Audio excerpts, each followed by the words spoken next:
नमस्कार प्यारे बच्चों। कार्बोक्सिलिक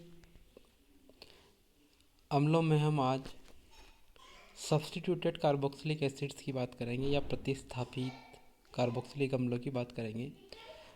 प्रतिस्थापित कार्बोक्सिलिक अम्ल द्विक्रियात्मक समूह युक्त कार्बनिक यौगिक होते हैं, अर्थात ऐसे कार्बनिक यौगिक जिनमें कार्बोक्सिलिक अम्ल के साथ साथ एक अन्य क्रियात्मक समूह भी उपस्थित होता है या कोई प्रतिस्थापित समूह उपस्थित होता है। ये क्रियात्मक समूह या प्रतिस्थापित समूह जैसे हैलोजन परमाणु, हाइड्रोक्सिल समूह, एमिनो समूह, कार्बोनिल समूह या कोई बहुबंध या कोई दूसरा कार्बोक्सिलिक समूह भी हो सकता है। ये प्रतिस्थापी अम्ल, इनके कुछ कैटेगरीज हैं जैसे हैलो अम्ल, जिसमें कार्बोक्सिलिक अम्ल के अलावा दूसरों कार्बन पर हैलोजन परमाणु उपस्थित होता है। हाइड्रोक्सी अम्ल, जिसमें कार्बोक्सिलिक अम्ल समूह के अलावा यौगिक में हाइड्रोक्सी समूह भी उपस्थित होता है। इनकी पोजीशन के आधार पर इनको वापस सब डिवाइड कर सकते हैं। एमिनो अम्ल, कार्बोक्सिलिक अम्ल समूह के अतिरिक्त अमीनो समूह उपस्थित होता है। कीटो अम्ल, जिसमें कीटो समूह उपस्थित होता है। डाई कार्बोक्सिलिक अम्ल, जिसमें दो कार्बोक्सिलिक अम्लीय समूह उपस्थित होते हैं। या असंतृप्त मोनोकार्बोक्सिलिक अम्ल, ऐसे कार्बोक्सिलिक अम्ल जिनमें अनसेचुरेशन प्रेजेंट होता है, यानी कि द्विबंध या त्रिबंध ट्रिपल बॉन्ड प्रेजेंट होता है। सबसे पहली कैटेगरी इसमें हैलो अम्ल या हैलो कार्बोक्सिलिक अम्लों की आती है।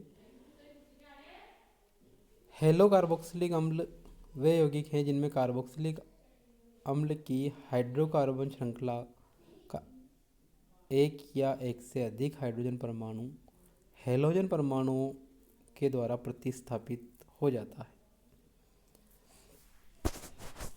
ये mono hello, die hello, try hello type के हो सकते हैं, जिनमें अगर एक हाइड्रोजन परमाणु प्रतिस्थापित हो, दो हाइड्रोजन परमाणु प्रतिस्थापित और तीन हाइड्रोजन परमाणु प्रतिस्थापित हो।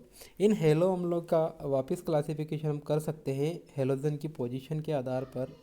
जो कार्बोक्सिलिक अम्ल होता है उससे वो जिस कार्बन से जुड़ा हुआ रहता है वो पहला कार्बन अल्फा कार्बन कहलाता है, उसके निकटवर्ती बीटा, फिर गामा और फिर डेल्टा कार्बन कहलाते हैं। तो जिस कार्बन परमाणु पर हैलोजन परमाणु उपस्थित है उसके आधार पर हैलो अम्लों को मेजरली चार कैटेगरी में डिवाइड कर सकते हैं। अल्फा हैलो एसिड, जिसमें हैलोजन परमाणु अल्फा कार्बन से जुड़ा रहता है। बीटा हेलो एसिड, जिसमें हैलोजन परमाणु बीटा कार्बन से जुड़ा होता है। इसी प्रकार गामा और डेल्टा हेलो एसिड, जिनमें हैलोजन परमाणु गामा और डेल्टा कार्बन से जुड़ा रहता है। इनको बनाने की कुछ मेथड, सबसे पहली आती है अल्फा हेलो अम्लों का संश्लेषण में हेल ओलार्ड जेलिंस की रिएक्शन, जो अपन पिछली क्लास में देख चुके हैं जब हम कार्बोक्सिलिक अम्लों की केमिकल प्रॉपर्टीज़ की बात कर रहे थे, तब हम इसको देख चुके हैं। HVJ रिएक्शन, HVJ रिएक्शन में कार्बोक्सिलिक एसिड का अल्फा हेलोजिनेशन होता है। जब कार्बोक्सिलिक एसिड की अभिक्रिया फास्फोरस और ब्रोमीन या Cl2 के साथ करवाई जाती है तो अल्फा ब्रोमो और अल्फा क्लोरो एसिड का फॉर्मेशन होता है। इसकी डिटेल मैकेनिज्म हम पिछली क्लास में देख चुके हैं।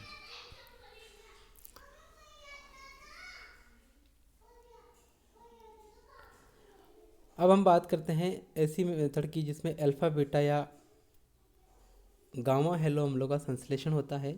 हुंस-डिकर रिएक्शन, हुंस-डिकर रिएक्शन में अगर हम किसी डाइकार्बोक्सिलिक एसिड के एस्टर की अभिक्रिया सिल्वर ऑक्साइड से करवा देते हैं, मॉइस्ट सिल्वर ऑक्साइड से, तो उसका सिल्वर सॉल्ट हम बना सकते हैं। सिल्वर सॉल्ट की अभी 1 मोल से करवाने पर मोनो सिल्वर सॉल्ट बनता है। इस मोनो सिल्वर सॉल्ट की अभिक्रिया Br2 से CCl कार्बन टेट्राक्लोराइड या नॉन पोलर सॉल्वेंट की प्रेजेंस में करवाने पर हेलोजिनेटेड एस्टर बनता है। इस एस्टर को हाइड्रोलाइज करवाकर हम हेलोजिनेटेड कार्बोक्सिलिक एसिड बना सकते हैं।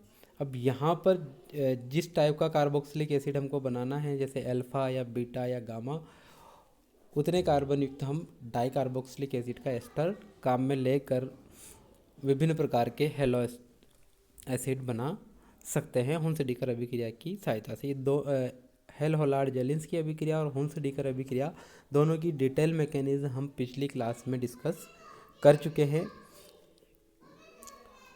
फिजिकल प्रॉपर्टी की बात करें तो जो हेलो एसिड होते हैं, सबसे पहले इनकी एसिडिक कैरेक्टर की बात करें, जो हेलो एसिड होते हैं इनमें हेलोजन का माइनस आई इफेक्ट काम करता है एसिड पर। हमने जब कार्बोक्सिलिक एसिड की एसिडिटी पढ़ रहे थे तब बात करी थी कि जो माइनस आई इफेक्ट वाले या माइनस आर इफेक्ट वाले जो अगर प्रतिस्थापी या कोई फंक्शनल ग्रुप कार्बोक्सिलिक एसिड से जुड़े हुए हैं तो उसकी एसिडिटी को बढ़ा देते हैं। क्योंकि हेलोजन हम जानते हैं कि माइनस आई इफेक्ट डालते हैं तो इसकी वजह से ये जो कार्बोक्सिलेट आयन होता है उसकी स्टेबिलिटी को बढ़ा देते हैं, परिणाम स्वरूप कार्बोक्सिलिक अम्लों की अम्लता बढ़ जाती है।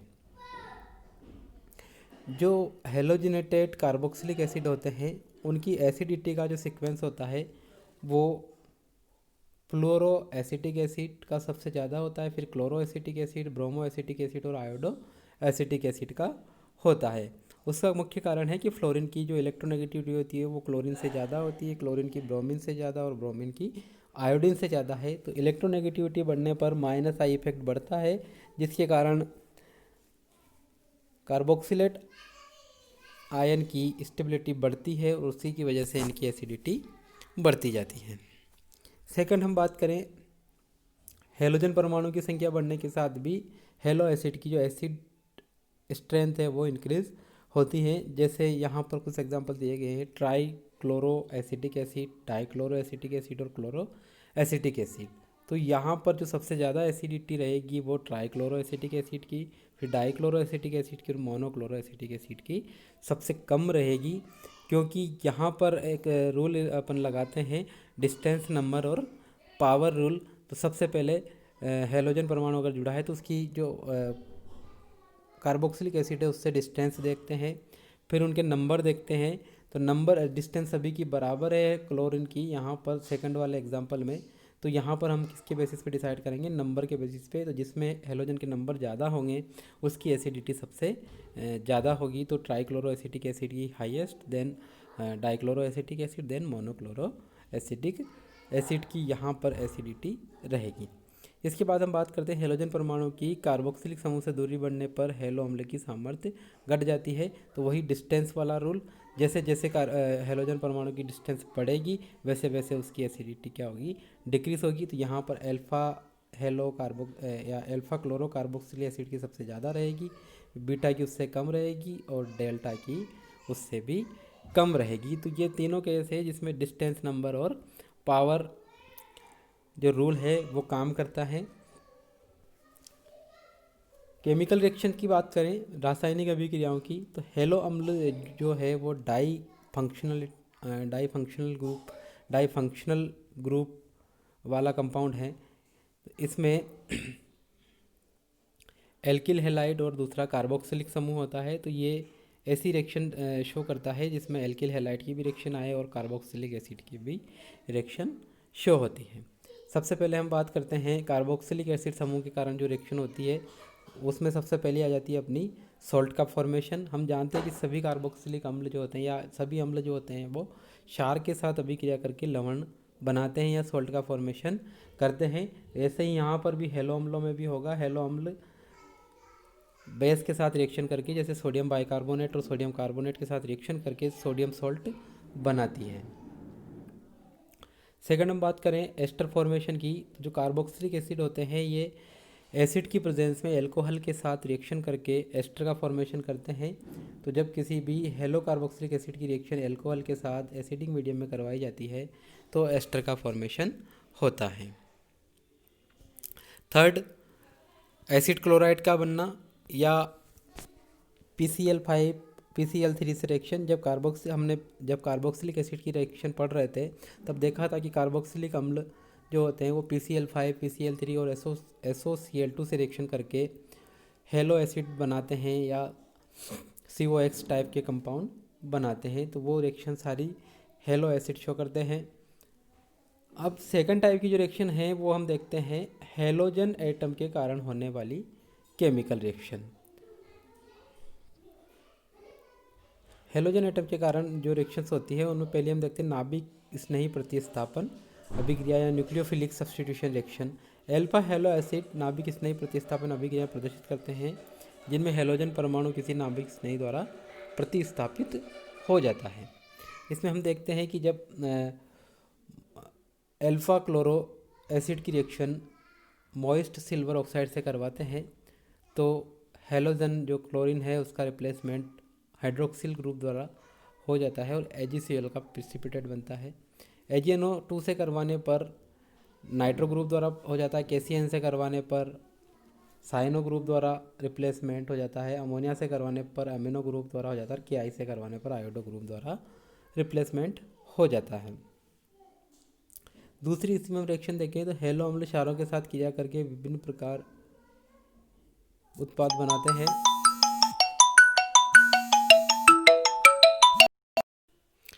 तो हेलो जो अम्ल होते हैं अल्फा हेलो और बीटा हेलो ये स्ट्रॉन्ग बेस जैसे NaOH KOH के साथ रिएक्शन करके हाइड्रोक्सी एसिड बनाते हैं।